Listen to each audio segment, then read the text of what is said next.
Well,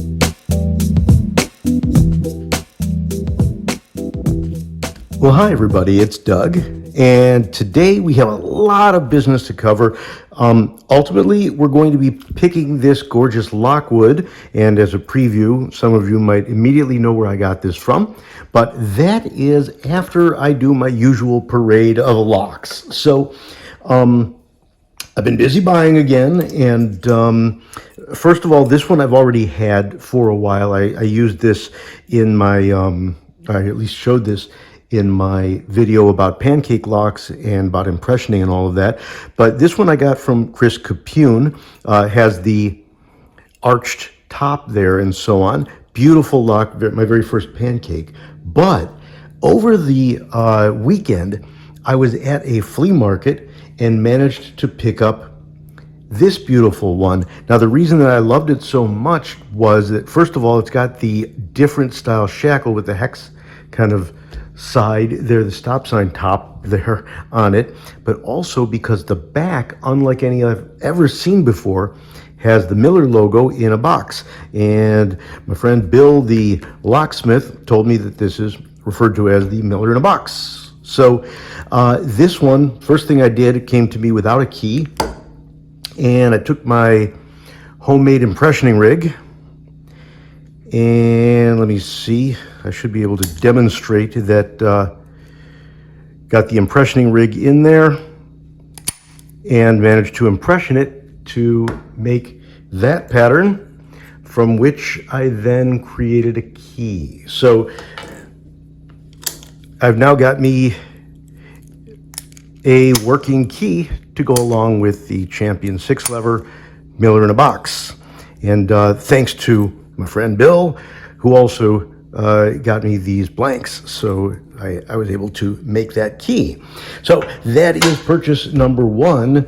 Well, Bill's also like my dealer. He's like my crack dealer, because I go to him and he always has so many gorgeous locks. He has a lot of collectible locks, and he's like, oh man, give me my stuff, man, I got to have my stuff. So he ends up having these locks that I can't resist but buying. The first one is this beauty. Look at that logo. So this says, of course, made in USA and made for the signal department for New York and so on. The New York, New Haven, and Hartford. And there is a beauty of a lock. It's a great strong Yale, of course, and you could tell the era is, I think it's 40s when you're looking at that logo. So got me that one, but the pièce de résistance is, I just realized, pay no attention to the price tags. The pièce de résistance is this gorgeous B&O Railroad. It says B&O Hardware Company, and got me an original key with it. So Baltimore and Ohio Railroad is that, and that beauty opens right up. So a couple of gorgeous locks from my friend Bill, and you know that's not going to be my last. So there we go. Got that. Got this one, made me a key, and I'm a happy camper. Let's start talking about that new Lockwood that's going to get picked. So here we go. And I should say pick and gut, of course. So first I got to get this thing ready to suction on. See if we could actually get it to stay. Now, this lock comes to me also from our friend Chris Capune. Thank you, Chris. This came along with the one that I picked last time, and this is a beauty. Chris also made the lock trinket there. So this is a genuine Australian Lockwood, if I understand it correctly. It's the 334B45, and it's 1, 2, 3, 4, 5 pins, and it is still good and tough to pick. Let's get into the lock, and then will be our opportunity to actually look inside. Don't know if that's going to stay still, but we'll try.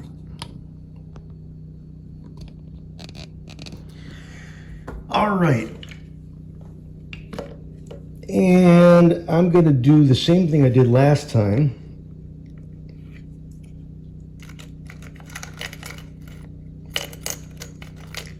With the, well, of course, the top keyway tensioner and the Law Lock Tools tip and a pick. And let's see how we can do here. This one is tougher. You'll see when we get a look at the pins. It is kind of tricky. So, working our way back. I believe that was pin number 4. And there was a double click there because I think I was getting over a spool. 1. You also saw the movement, the false set. 4, 5. Okay, we got a click on 5. 1. Okay, 1, 2. 2 wants to move, but it feels like there's something else blocking it. I may have lost my set on 5. 3, 4. Okay, there's my 5 again. I'm going to do, instead of levering off the bottom, I'm actually just going to kind of lever off my thumb. Okay, I got a click on 1 that felt like kind of an unsure click. Is that 3? Okay, 3, 4, 5, a single click. So what I might be doing is setting and dropping. 1, 2, 3 click, 4, 5, got a click, back to 1, click,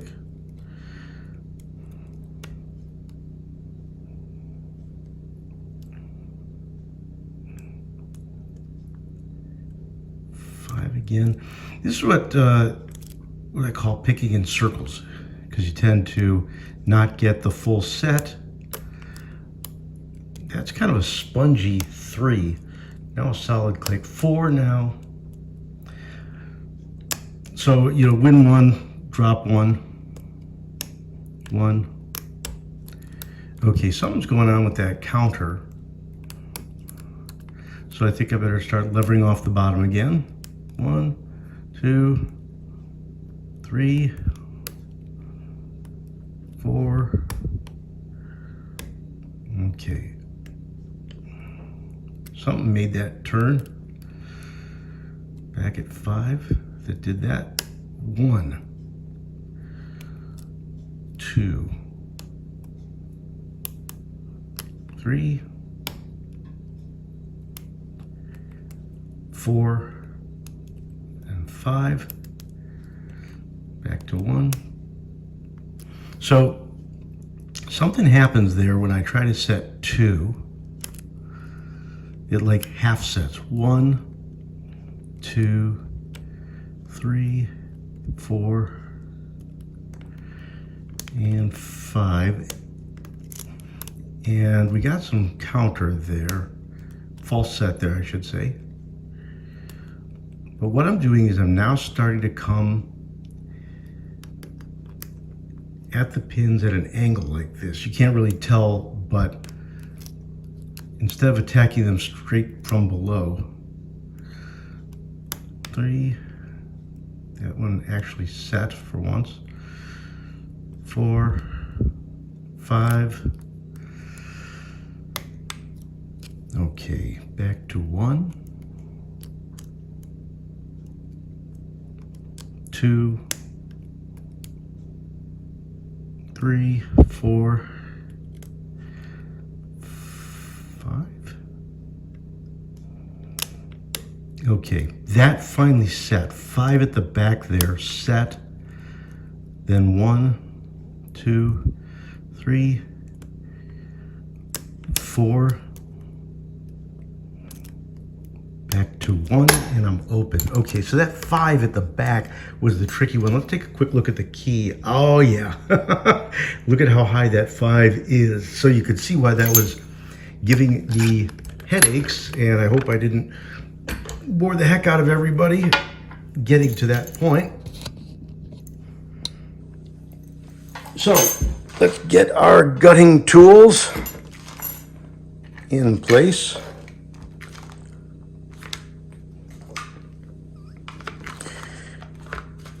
If you ever wondered, obviously I've got everything that I need for laying this out, but I still have a pinning tray, and that's because this thing keeps the bouncers from going out of control. So when I do drop one and it falls off, it doesn't roll straight off.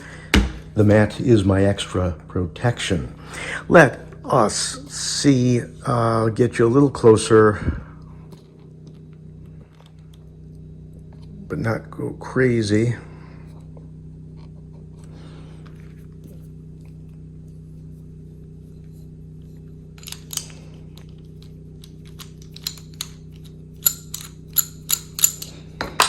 Alrighty, get that piece out of there. Interesting. Okay, make sure we see what's going on inside there. And this one's got the holder that holds the kick cylinder. All right, we've got the key, so we can safely lock that back up. And we're gonna need to take, oh, this one again. We're gonna need to do some improvising to get those out. I know it's horrible. Don't use your picks as screwdrivers, Doug.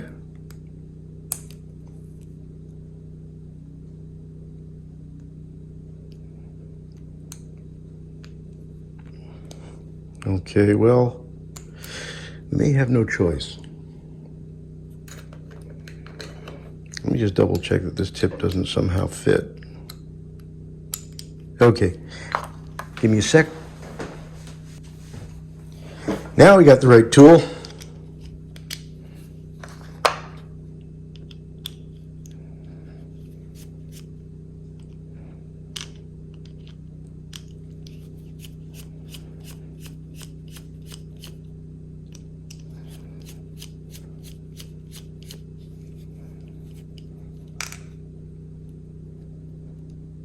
Okay.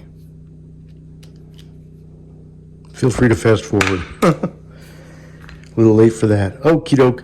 And you know what I always say, you will never regret shimming. Get the shim ready. And the key.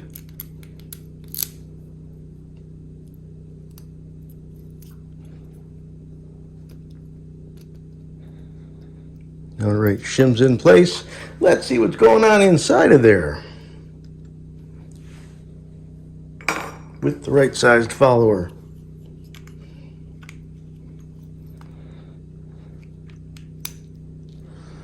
Okie dokie. Pin to 5, no surprise there. Room for 6.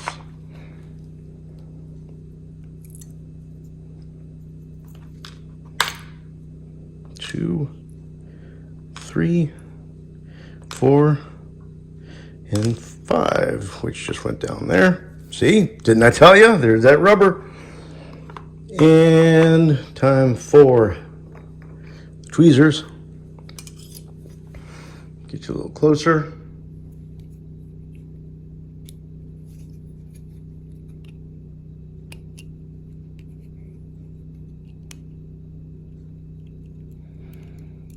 Okay, number 1 is a spool. Number 2, also a spool.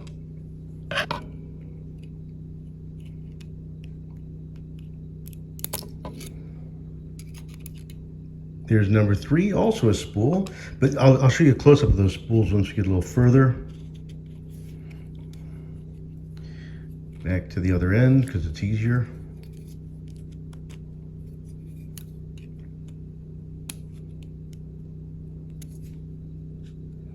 Empty 6.